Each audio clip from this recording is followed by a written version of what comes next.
여러분, 만약에 누군가가 여러분이 살고 있는 집의 현관문 비밀번호를 아예 없애버리겠다고 하면 어떠시겠어요? 당장 경찰에 신고해야죠. 상식적으로 말이 안 되잖아요. 그렇죠. 그런데 그 비밀번호를 없애는 이유가 막 인터넷으로 신청만 하면 누구나 문을 열 수 있게 만들어서 멀리 사는 가족들이 집에 더 쉽게 들어오게 하려는 거다. 편의성을 높인 거다. 이렇게 말한다면 어떨까요? 아니, 편의성도 좋지만 도둑이 들면 어떡하려고요? 절대 안 믿죠. 네, 맞아요. 당연히 안심할 수 없죠. 그런데 만약 한 국가의 운명을 결정하는 그 선거제도가 지금 정확히 똑같은 방식으로 바뀌고 있다면 어떨까요? 와, 선거제도가요? 네. 오늘 우리가 이번 심층 탐구에서 다룰 자료가 바로 이 아찔한 상황에 대한 아주 맹렬하고 구체적인 경고장입니다. 초안도 없는 상태에서 지방선거까지 불과 3개월도 남지 않은 이 시장에 성급하게 추진되는 개헌, 그리고 선거법 개정 이면에 숨겨진 거대한 체제 전환의 시나리오를 파헤친 한 필자의 심층 분석 문서죠. 3개월 앞두고 제도를 바꾼다는 거군요. 네, 그렇습니다. 본격적인 시작에 앞서서 한 가지 명확히 해둘 것이 있는데요. 우리는 이 문서의 입장을 지지하거나 비판하려는 것이 절대 아닙니다. 단지 이 자료가 담고 있는 거대한 주장과 논리를 있는 그대로 청취자 여러분이 직접 판단하실 수 있도록 생생하고 설득력 있게 전달해드리는 것이 오늘의 미션입니다. 네, 오직 필자의 시각과 아이디어 속으로 완벽하게 들어가 보는 시간이 되겠네요. 맞습니다. 자, 그럼 당장 지방선거가 코앞인데 도대체 무엇이 급해서 국가의 필 자체를 재규정하는 이 심각한 사안을 이렇게 밀어붙이는 걸까요? 이 문서에 담긴 필자의 시각에 완벽히 동화되어서 보자면요. 바로 그 성급함 자체가 이 모든 사태의 본질을 꿰뚫는 가장 중요한 단서입니다. 성급함 그 자체가 단서다? 네. 현재 국회와 대통령이 선거 사기가 의심되는 과정을 통해 당선되어서 거의 3분의 2 의석을 차지한 특정 정당에 의해 장악되어 있다는 것이 필자의 아주 확고한 전제거든요. 아, 그렇군요. 그러니까 이들은 지금 시급한 민생이나 국가 안보 문제는 완전히 뒤로 밀어두고 있다는 겁니다. 오직 자신들의 사법 리스크를 해소하고 정치적 아젠다를 실현해서 권력을 영구화하려는 목적 하나로 국가 전체를 개조하려 든다는 거죠. 와, 국가를 통째로 개조한다. 정말 무거운 이야기인데요. 그런데 이 문서를 보면 되게 흥미로운 점이 하나 있습니다. 어떤 점이죠? 그 국가체제를 바꾸는 개헌이라는 본게임을 논하기 전에 필자는 이 모든 것을 가능하게 할 아주 핵심적인 밑작업 하나를 지목하거든요. 바로 국민투표법 개정안입니다. 왜 선거제도의 변화가 가장 시급하고 치명적인 경고의 대상이 되는 걸까요? 그건 모든 권력 탈취의 시작이 유권자의 눈을 가리는 것에서 출발하기 때문입니다. 핵심은 바로 재외국민 투표 절차의 변화인데요. 재외국민 투표요? 네, 기존에는 아주 상식적으로 국민 거소 신고가 된 재외국민만 투표인 명부에 올릴 수 있었잖아요. 그러니까 자신이 어디에 사는지 명확히 밝힌 사람한테만 투표권을 줬다는 거죠. 그렇죠. 그게 당연한 절차죠. 그런데 헌법재판소 결정 등을 핑계로 이 거소 신고 요건이 삭제되었습니다. 이제는 사전에 온라인이나 공관을 통해서 그냥 투표 신청만 하면 신원을 확인하고 명부에 등재해주겠다는 겁니다. 잠깐만요. 겉보기엔 굉장히 합리적인 민주주의의 발전처럼 보이거든요. 해외에 있는 우리 국민들이 더 쉽게 투표할 수 있도록 권리를 쫙 확대해 주는 거잖아요. 바로 그 지점이 필자가 경고하는 가장 무서운 함정입니다.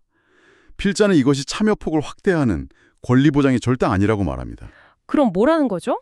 오히려 부정행위를 훨씬 더 쉽게 만들 수 있도록 제도를 설계하는 이른바 검증 가능성의 약화라고 날카롭게 해체하거든요. 검증 가능성의 약화요? 네. 민주주의 선거에서 진짜 중요한 건 그냥 투표율이 높다, 문제가 없다고 주장하는 게 아닙니다. 누구나 이 선거에 문제가 없음을 투명하게 검증할 수 있어야 한다는 그 철학적 원칙이 핵심이거든요. 아, 내가 직접 눈으로 보고 검증할 수 있어야 한다? 맞습니다. 그런데 필자는 이 개정안이 그 원칙을 무려 5가지 차원에서 산산조각 내고 있다고 지적합니다. 5가지나요? 그게 구체적으로 어떤 내용입니까? 첫째로 거소신고를 없애고 단순 신청 기반으로 바꾸면 유권자가 진짜 그 사람인지 확인하는 절차가 극도로 간접적이고 파편화됩니다. 조직적이고 계획적인 유권자 조작이 너무 쉬워진다는 거죠. 아, 가짜 유권자를 만들어낼 수 있다는 거군요. 둘째는요? 둘째는 우편 투표나 대리 수령 같은 비대면 다단계 과정을 거치게 되면요. 투표지가 이동할 때 사후 검증이 아예 불가능한 검증 공백이 발생한다는 겁니다. 투표지가 어디로 갔는지 추적이 안 된다는 거네요? 그렇죠. 그리고 셋째, 이 물리적 거리가 해외로 확장이 되면 통제 지점이 전 세계로 뿔뿔이 흩어지잖아요. 감시 자체가 불가능해지는 겁니다. 어휴, 그렇겠네요. 넷째로 이런 최소한의 방어 장치조차 없는 제도는 필연적으로 의심을 낳고 선거 전체에 대한 광범위한 불신으로 이어집니다. 제도를 못 믿게 되는 거군요. 네. 그래서 마지막으로 결론을 내리자면 이 모든 것은 편의성을 가장한 부정 확장을 위한 치밀한 설계라는 게 필자의 강력한 주장입니다. 아, 제가 아까 오프닝에서 들었던 현관문 비유가 딱 들어맞네요. 막 도둑이 들어왔을 때 그걸 막고 추적할 CCTV나 자물쇠를 다 부숴버리고는 아, 이거 가족들 편하라고 그런 거다 하고 변명하는 상황인 거군요. 완벽한 비유입니다. 특히 투표지를 보관하고 바다 건너서 옮기는 과정에서 관리 연속성, 즉 체인 오브 카스터디가 깨진다는 지적이 아주 뼈아프죠. 맞아요. 국내 사전투표도 감시가 어렵다고 늘 난리인데 해외에서 넘어오는 투표함의 인증 절차마저 허술해진다면 이건 뭐 대놓고 선거 사기판을 깔아주는 거네요. 그럼 필자는 이 파국을 막기 위해서 어떤 권고사항을 제시하고 있습니까? 필자는 매우 구체적이고 기술적인 4가지 필수 전제 조건을 명문화해야 한다고 요구합니다. 우선 첫째, 추적성, 투명성, 감시를 포괄하는 검증 가능성 자체를 법안 통과의 필수 요건으로 아예 못 박아야 한다는 겁니다. 법으로 아예 강제를 해라. 네. 둘째로는 투표지 이력 추적 시스템과 제3자 검증을 담당을 완벽히 독립적인 감시기구를 위모해야 한다고 하죠. 감시기구가 필수라는 거군요. 그렇죠. 그리고 셋째, 만약 정말로 거소신고를 폐지하겠다면 그 빈자리를 대체할 강력한 디지털 인증수단을 법적 요건으로 반드시 규정하라고 지적합니다. 예를 들어 PKI, 즉 공개키 기반 구주나 전자신원, 공증 같은 거요. 아, 여기서 필자가 말하는 PKI나 전자신원이라는 게 쉽게 말해서 우리가 은행 앱 쓸 때 아이디 비밀번호만 치는 게 아니잖아요. 네, 지문도 찍고 그러죠. 그렇죠. 내 지문을 찍거나 복잡한 암호화 인증서를 거치는 거랑 같은 맥락이군요. 아니, 내 통장에서 단돈 10,000원 이체할 때도 그렇게 철저하게 본인 확인을 하는데 국가 운명을 가르는 선거에서 최소한 그 정도의 기술적 잠금 장치는 법에 딱 박아두라는 거네요. 정확합니다. 마지막 넷째로 이런 엄청난 변화는 한 번에 덜컥 도입할 게 아니라 무조건 시범 도입과 파일럿 검증을 거쳐서 단계적으로 확대해야 한다고 강조합니다. 한 번에 다 바꾸면 위험하니까요. 네. 그런 검증 장치 없이 투표 권한만 무턱대고 확대하는 것은 제도의 신뢰를 완전히 붕괴시키는 행위라는 것이 필자의 핵심 논리입니다. 결국 투표 시스템에서 검증의 눈을 가려버리는 게 이 거대한 시나리오의 첫 번째 단계라는 거네요. 그렇게 아무도 감시할 수 없는 투표함을 만들어둔 직후에 실행하려는 진짜 본 게임이 우리를 기다리고 있죠. 네, 바로 국가의 설계도 자체를 뜯어고치는 개헌입니다. 맞습니다. 필자의 문서를 보니까 지금 거론되는 개헌안들이 뭐 단순히 권력 구조를 조금 바꾸는 수준이 아니더라고요. 이재명 대표 측에서 밝힌 개헌안 아이디어들, 그 속에 어떤 것들이 숨어 있습니까? 표면적으로 드러난 개헌안 구상을 보면 매우 파격적입니다.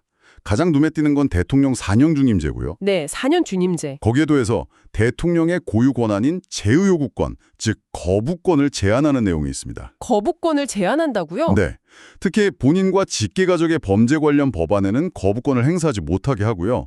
이를 어기면 국회가 헌법재판소에 권한쟁의 심판을 청구할 수 있게 아예 묶어둡니다. 와, 촘촘하네요. 이뿐만이 아닙니다. 국회가 국무총리를 추천하는 제도, 대통령 직속인 감사원을 국회 산하로 이관하는 방안, 또 5.18 광주민주화운동 정신의 헌법 수록, 심지어 비상명령이나 계엄 선포 시 국회에 사전 통보하고 승인을 얻도록 해서 국회의 통제를 극대화하는 방안들이 다 담겨 있습니다. 잠깐만요. 솔직히 이 내용들만 뉴스에서 딱 들으면 대통령 권력을 견제하고 책임 정치를 하겠다. 이런 아주 합리적인 명분처럼 들리거든요. 특히 4년 중임제는 예전부터 계속 나오던 이야기잖아요. 그렇게 들리죠. 표면적으로는요. 그런데 필자는 이 익숙한 포장지 안에 완전히 다른 괴물이 숨어 있다고 분석하는 거죠. 그렇습니다.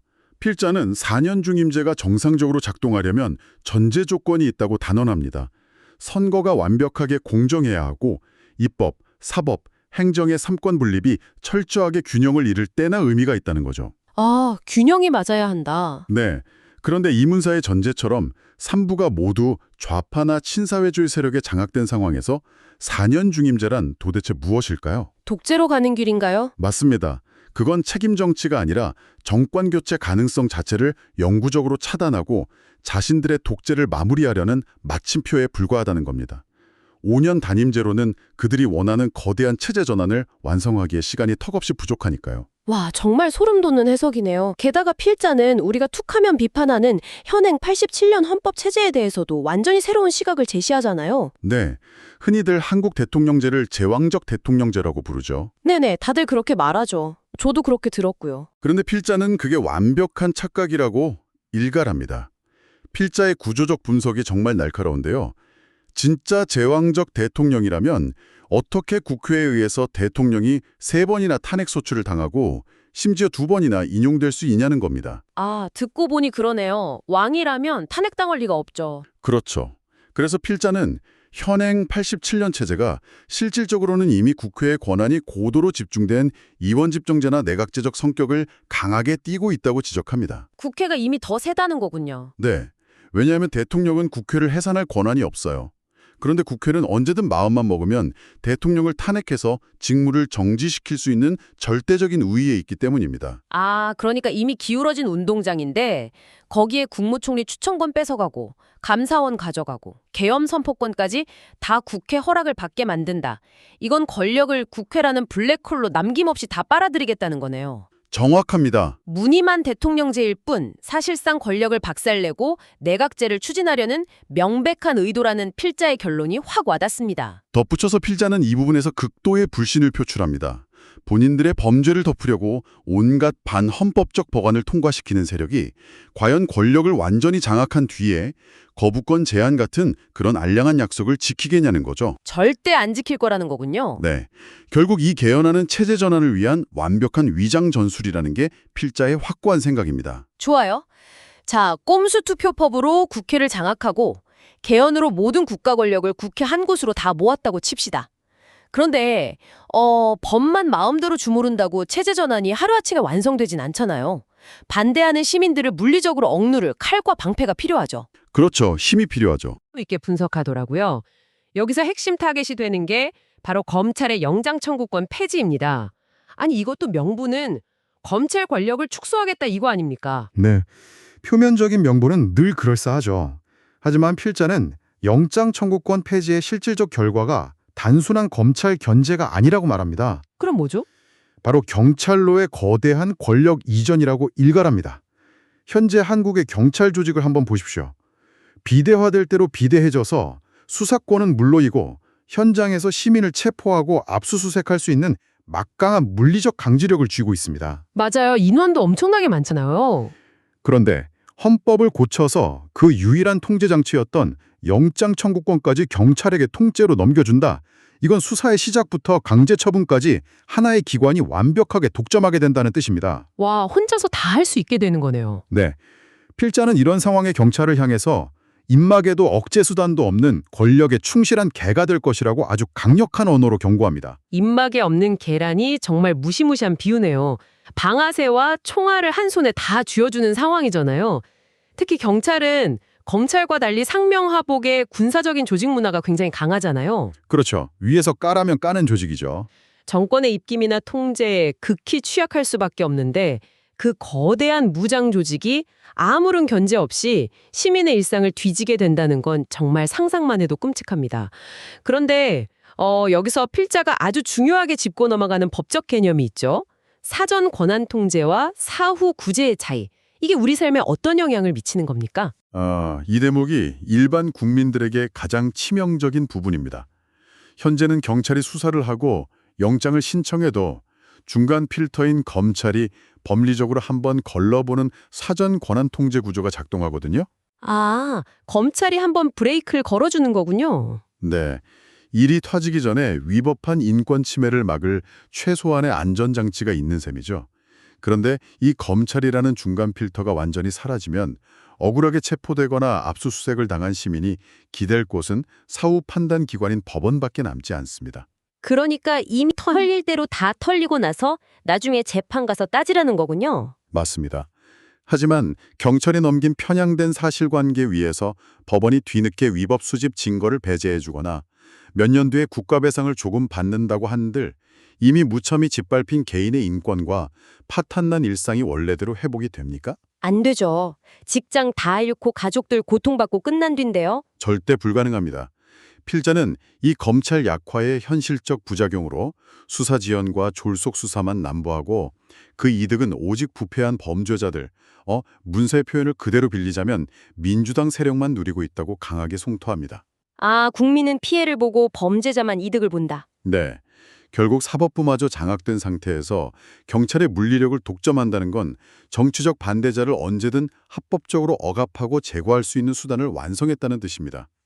필자는 이 숨막히는 끔찍한 종착지를 가리켜서 명확하게 공안국가로의 전환이라고 선언합니다. 공안국가. 아, 모든 퍼즐이 정말 소름 끼치게 맞춰지네요. 검증이 불가능한 선거로 의석을 싹 쓸어 담고 개헌을 통해 국회로 모든 권력을 빨아들인 뒤에 검찰을 무력화해서 경찰을 정권의 사냥개로 만들어 공안국가 통치를 펼친다. 자, 이렇게 완벽한 독재의 메커니즘을 짰습니다. 네. 큰 그림이 완성된 거죠. 그럼 이들이 이 거대한 시스템을 통해서 궁극적으로 만들고자 하는 사회는 대체 어떤 모습일까요? 여기서 필자는 선출인 이론이라는 어떤 정치학 이론을 딱 꺼내들어서 이른바 한국형 내각제가 불러올 파국을 수학적으로 완벽하게 증명해버리죠. 이 선출인 이론이라는 게 대체 뭔가요? 선출인 이론은 아주 냉혹한 권력의 속성을 보여주는 이론입니다. 통치자가 권력을 쥐고 유지하기 위해 반드시 지지를 얻어야만 하는 사람들의 규모, 거기에 따라서 국가의 재원이 어떻게 쓰이는지를 아주 명쾌하게 설명하죠. 규모에 따라 돈 쓰는 곳이 달라진다? 네. 필자의 분석에 따르면 대통령 직선제 하에서는 당선되기 위해 전체 투표자의 절반 이상, 즉 과반의 승자 연합이 필요하잖아요. 그렇죠. 50%는 넘겨야 하니까요. 지지층의 규모가 엄청나게 큽니다. 따라서 통치자는 이 다수를 만족시키기 위해서 국가 예산을 공공재에 쏟아부어야만 합니다. 치안, 안보, 의료 시스템은 물론이고 언론, 출판, 집회, 결사의 자유 같은 민주주의의 핵심 조종제를 국민 모두에게 넉넉히 공급해야만 권력이 유지되는 구조라는 거죠. 아, 그러니까 국민 절반을 다 돈으로 매수할 순 없으니까 결국 모두가 공통으로 누리는 혜택을 막 늘릴 수밖에 없다는 거군요. 정확합니다. 그럼 필자가 혐오하는 양당제 내각제는 이 수학 공식을 어떻게 뒤바꿔 버립니까? 내각제에서는 권력을 잡기 위한 승자 연합의 규모가 극적으로 쪼그라듭니다. 이론상 각 지역구에서 과반표를 얻은 국회의원들이 모여서 전체 의회 의석의 딱 과반만 차지하면 국가 권력을 통째로 장악하거든요. 절반의 절반이니까 25%네요? 네, 맞습니다. 즉 전체 투표자의 단 4분의 1만 내 편으로 만들면 된다는 계산이 딱 나옵니다. 이렇게 권력 유지 비용이 싸지면 어떻게 될까요? 돈이 남겠는데요? 필자는 단언합니다. 다수를 위한 공공재 공급은 곤두박질 치고요. 거기서 아낀 그 거대한 국가 재정은 오직 승자연합, 즉 소수 기득권층의 배를 불리는 사적재와 지도자의 호주머니로 들어가는 재량 재원으로 전환된다고 말입니다. 와, 이 이론을 들으니까 필자가 왜 그렇게 내각제를 경계하는지 뼈저리게 이해가 되네요. 이게 단순히 정치인들끼리의 밥그릇 싸움이 아니에요. 지금 이 방송을 들으시는 여러분의 일상, 그 길거리의 안전, 병원 진료, 마음대로 말할 수 있는 자유, 그리고 여러분이 피땀 흘려낸 세금. 그렇죠. 내 삶의 모든 것이죠. 이 모든 것들이 합법적으로 뜯겨나가서 특정 엘리트들의 주머니로 끊임없이 흘러들어가는 착취구조가 만들어진다는 뜻이군요. 게다가 필자는 한국형 내각제가 결국 끔찍한 과두제와 권력 세습으로 갈 것이라고 확신하고 있죠. 네, 한국의 고질적인 지역주의와 결합하면 그 파국은 더욱 심각해집니다. 내각제가 도입되면 다선 국회의원들이 거대한 기득권 카르텔을 형성하게 되거든요. 카르텔이요? 네, 대통령처럼 막 전국적인 지지를 얻으려고 땀 흘려 고생할 필요가 없어요. 오직 자기 지역구의 토 세력, 그 지역 유지들과만 끈끈하게 유착하면 됩니다. 지역만 꽉 잡고 있으면 되니까요. 네, 그렇게 지역 귀족처럼 군림하면서 권력을 자손대대로 세습하고 중앙에서는 그 지역구 귀족들끼리 국가 권력을 주거니 받거니 하는 특권층 노름이 완전히 고착화된다는 겁니다. 와, 진짜 끔찍하네요. 심지어 필자는 이 카르텔이 어느 한 진영만의 문제가 아니라고 구체적인 실명과 세역까지 다 지목하잖아요. 맞습니다. 이 카르텔은 이념을 초월해 있습니다. 이들 모두가 거대한 선거 사기와 권력 나눠먹기 카르텔의 이론이라는 것이 필자의 아주 서늘한 고발입니다. 우파 좌파 언론 할 것 없이 그들만의 아주 견고한 성벽을 쌓고 국민을 개돼지 취급한다는 거네요. 선거 사기와 공안 국가의 강압적 통치가 결합된 과도적 독재. 자, 필자가 그리는 이 숨막히는 시나리오의 최종 도착지는 결국 어디입니까? 필자가 내린 궁극적 결론은요. 이 모든 과정이 대한민국을 공산주의 국가 혹은 실질적 계급사회로 전락시키는 길이라는 것입니다. 공산주의 국가요? 네. 여기서 엘리트 정치인들에게 공산주의란 대단한 사상이나 이념이 아닙니다. 그저 국민의 눈과 귀를 가리고 인민으로 가스라이팅해서 소수 특권층이 영원히 군림하는 체제를 가장 쉽게 유지하게 해주는 사이비 종교와 같다는 것이죠. 철저한 통제 수단이군요. 그렇습니다. 이재명 대표 측의 개헌안이든 아니면 여야 야합이든 그 이면에는 시민의 자유를 완전히 앗아가고 영구적인 지배계급을 창설하려는 아주 뚜렷하고 악의적인 목표가 도사리고 있다고 필자는 강력하게 웅변합니다. 네, 오늘 우리는 투표법 개정을 통해서 아무도 검증할 수 없는 깜깜이 선거를 제도화하고 또 헌법을 뜯어고쳐서 모든 국가 권력을 국회라는 블랙홀로 집중시키며 검찰을 무력화해 경찰 권력으로 공안 국가를 완성하는 과정, 그리고 마침내 이 나라의 모든 공공재를 약탈해서 소수 엘리트들이 지배하는 과두제와 공산주의 국가로 전락시키려 한다는 한 필자의 방대하고 거침없는 경고 시나리오를 온전히 따라가 보았습니다. 바로 제도에 나사 하나, 조항 한 줄을 바꾸는 것이 어떻게 국가 권력의 근본적 속성을 확 뒤집어 엎고 평범한 시민의 삶과 자유를 체계적이고 합법적으로 박탈해 갈 수 있는지를 보여주는 실로 압도적인 분석이었습니다. 맞습니다. 오늘 우리는 제도의 설계가 어떻게 권력의 폭주를 합법화하는지에 대한 한 필자의 맹렬한 시각을 낱낱이 해체해 보았습니다. 여기서 여러분께 던지고 싶은 아주 도발적인 질문이 하나 있습니다. 민주주의에서 헌법과 제도를 만드는 그 정치 엘리트들을 시민인 우리가 더 이상 믿을 수 없게 되었을 때 우리는 과연 어떻게 그 제도의 무결성을 되찾을 수 있을까요? 투명성이 사라진 선거, 견제가 무너진 권력 앞에서 그저 법대로 했다는 합법성의 껍데기만 남은 국가는 과연 누구를 위해 존재하는 것일까요? 정말 깊이 생각해 볼 문제네요. 네. 오늘 심층탐관이 강렬한 시각이 여러분에게 새로운 통찰과 질문을 던졌기를 바랍니다. 여러분의 일상과 자유를 지키는 방파제가 지금 어떻게 허물어지고 있는지 이 화두를 곰곰이 씹어보시길 권합니다. 다음 오늘의 자유탐구에서 더욱 새롭고 깊이 있는 분석으로 돌아오겠습니다. 지금까지 이번 심층탐구였습니다. 여러분 감사합니다.